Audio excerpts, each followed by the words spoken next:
A new space race is nuclear, and it's heating up on the moon. The United States is racing against China and Russia to install a nuclear reactor on the moon by 2029, a bold mission that some are calling the next big space rivalry since the 1960s. But here's where it gets controversial. Unlike the Apollo-era lunar missions, this time it's not just about flag planting. It's about controlling the future of off-world energy and territory. Sean Duffy, the U.S. Transportation Secretary and acting NASA administrator, recently declared this lunar nuclear project a priority, dubbing it a second space race. His directive to NASA staff sets an ambitious deadline: launch the first nuclear reactor to the moon before the decade ends. The motivation? To leapfrog China and Russia, who have their own plans to collaboratively deploy a lunar nuclear power generator in the early 2030s. Just last year, Beijing and Moscow signed an agreement to co-develop a nuclear reactor intended to power an international lunar base, signaling a clear intention to establish a long-term presence on the moon. This joint effort has stirred concerns in Washington, where officials worry that should China or Russia succeed first, they could declare exclusive keep-out zones, effectively barring other nations from building their own facilities nearby. This push for nuclear power on the moon is tied to a broader vision shared by these competing powers, establishing permanent lunar bases rather than short Apollo-style missions. Unlike brief explorations of the past, future bases will require robust and constant energy.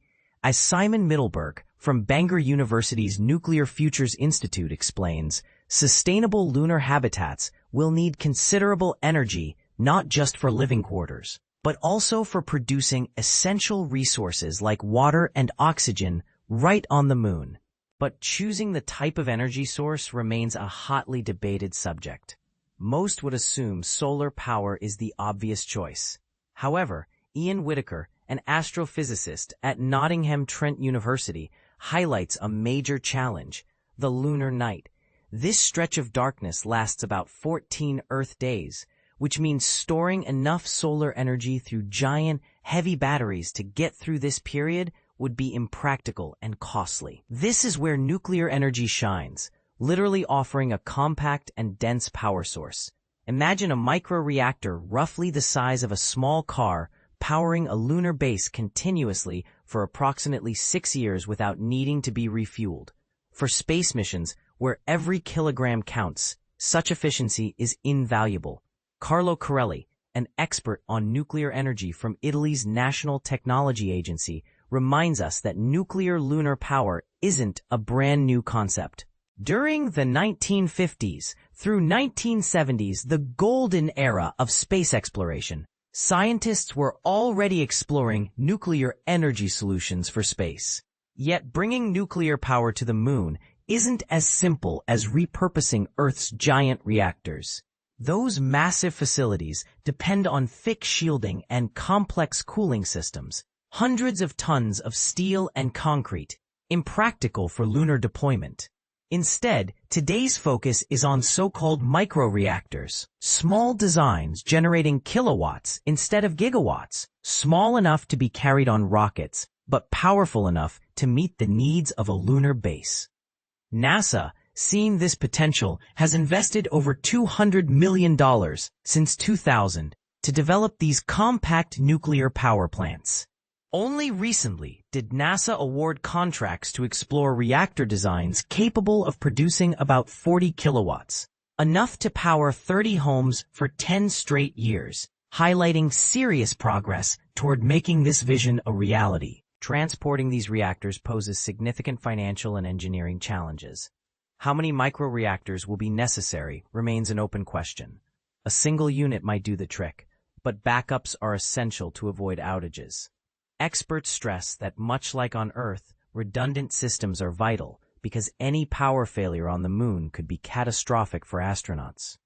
Adding the cost of manufacturing and delivery, installing such energy infrastructure could potentially run into billions of dollars. There are also technical hurdles unique to the lunar environment.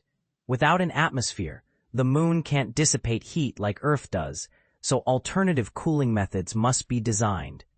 Gravity further complicates heat transfer processes, meaning engineers can't simply copy Earth's reactor cooling designs. But perhaps the most frequently raised concern is the fear of a nuclear accident, or even a disaster reminiscent of Chernobyl. Experts dismiss this scenario as highly unlikely on the Moon because the absence of oxygen drastically reduces the risk of the chemical reactions necessary for such explosions. Still, the challenges of perfecting safe, efficient nuclear power on the lunar surface are very real and ongoing. A space race fueled by nuclear energy also reignites debates about governance, or the lack thereof, in space. With no existing international rules governing lunar colonization, being the first to plant a nuclear power source could effectively allow a country to claim ownership over adjacent lunar territory. Whitaker notes the situation mirrors historical earthly colonization, where first settlers secured land rights. This strategic advantage underlines Washington's urgency.